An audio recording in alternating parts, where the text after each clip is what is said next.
Well, thank you for that splendid introduction. Good morning, everyone, and a very warm welcome to the Scottish Botanists Conference. It's my enormous pleasure this morning to give you the safety announcement. There are no fire tests expected during our time in the lecture theatre or indeed in any other part of the building. However, in the unlikely event of a continuous fire alarm sounding, which won't be dissimilar to what we just heard from Matt, but slightly louder, you must assume it is for real and evacuate the building by the nearest fire exits, which are clearly marked, and they're here at the front and at the back. And all occupants should evacuate and remain in the assembly areas, and people here know where the assembly areas are, until informed if and when it is safe to return. And there are, this is the best bit, domestic arrangements as well. Thankfully, there is a ladies and gents here, plus an accessible lavatory. And you will find those by following your nose. No, you will find those by following the signs down the corridor to the left. End of safety and domestic announcements. Right, to the serious stuff. So first, a very big thank you to the Botanical Society of Britain and Ireland and Botanical Society of Scotland and my own home team here at the Royal Botanic Garden, Edinburgh. For those of you that I haven't had the pleasure of meeting, I'm Simon Milne and I am the Regius Keeper here at the Botanics. And it's a hell of an achievement this year, because we brought together what I believe, or I'm told, is a record number of people for this year's conference. We're absolutely at capacity. I think a couple of people may not have turned up, so Matt will take their names because they are depriving other people of coming, because indeed there is a waiting list. So, and what a fabulous programme we have ahead of us, and huge kudos to Matt and his team on making this the hottest ticket in town. So in advance, a round of applause for Matt and his team.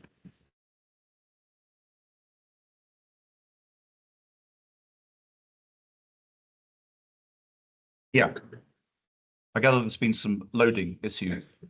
Yeah, so many people here that we've already sort of blown the fuses, I think, on some of the electric circuits. Anyway, back to the programme. So from bryophytes to euphrasia, from recording apps to the herbarium, it's a very impressive range of topics that we have to address today. I've also learnt that it's now considered unthinkable to hold a Scottish Botanist Conference without at least one item on eyebrights. So I've learnt a lot about eyebrights in my 12 years here. So Chris, Alex, Fred and Max, thank you very much for keeping us compliant. But where are the eyebright people? Stick your hands in. Great.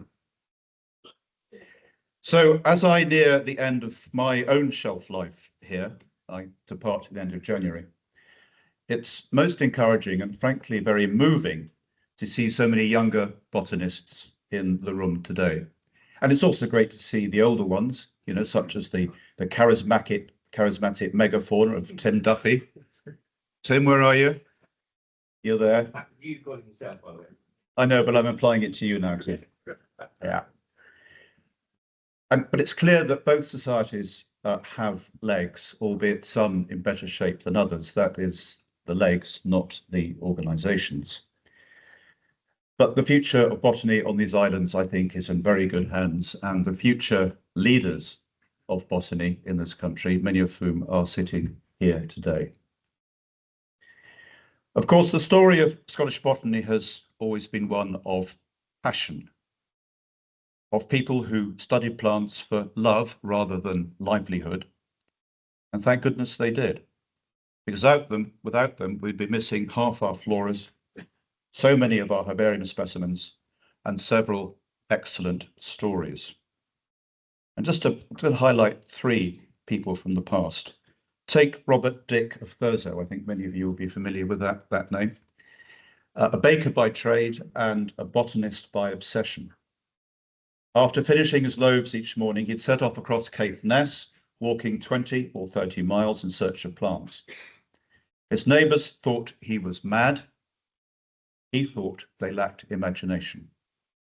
He described over 300 new species for the county and sent beautifully prepared specimens, lost my place now, specimens to Edinburgh and to London, often wrapped in bread paper. And it's said the smell of yeast clung to his herbarium sheets for decades. And then there's Christian Ramsay, the Countess of Dalhousie, one of Scotland's most remarkable plant collectors. And when her husband was posted to India, I think as Viceroy, I think that's right, she filled diplomatic pouches with dried specimens and sent them back to Scotland, occasionally using official stationery. The East India Company, slightly alarmed, wrote back to point out that the Foreign Office was not the proper channel for ferns. But of course, these days, and recent experience of that with our excellent Director of Science, Pete Hollingsworth, these days, the FCDO is helping us to move plants. So perhaps she was simply ahead of her time. And I'm just thinking now of cooperation, collaboration across the world. There's one person here who's come all the way from China as well. I mean, he's doing other things, but the news of this brilliant conference is spreading far and wide. So to our visitor from Chengdu, you're particularly welcome as well. The third person I want to highlight is Catherine Allardyce of Cromarty. If I can find it, there we are. That's not. It's not. It should work. There we are. That's not her.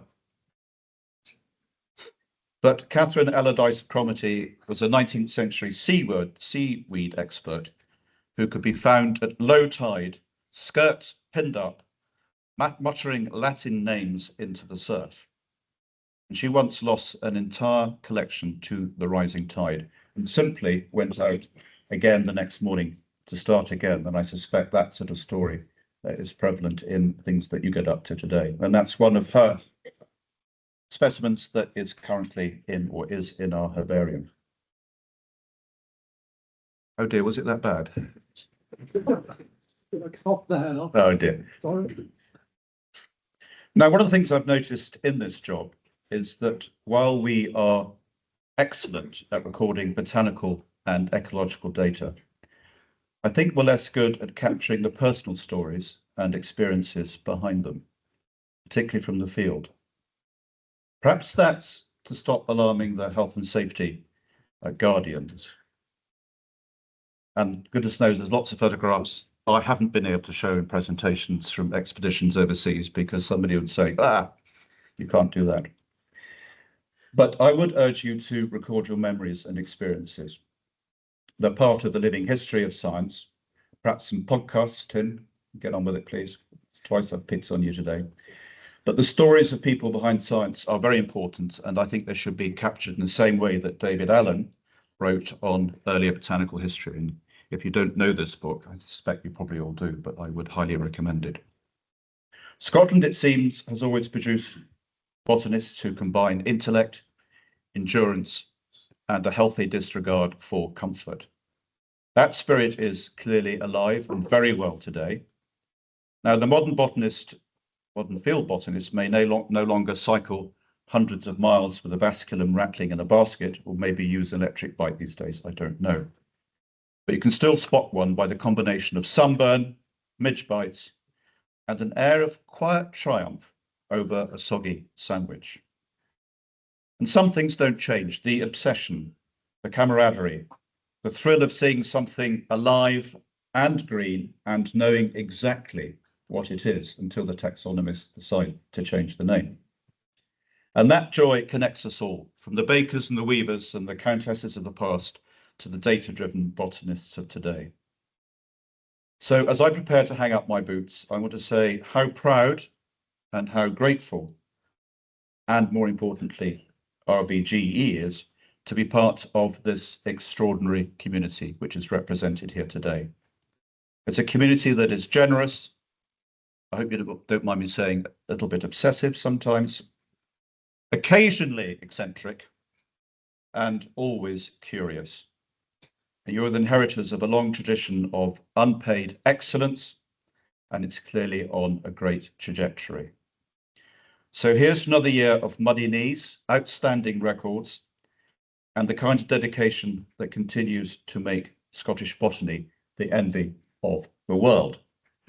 So thank you. Have a wonderful conference. And please always think of the Botanics here as a home and a resource for the botanical community in Scotland. And I'll make sure I pass that on to my successor. Ladies and gentlemen, thank you very much indeed.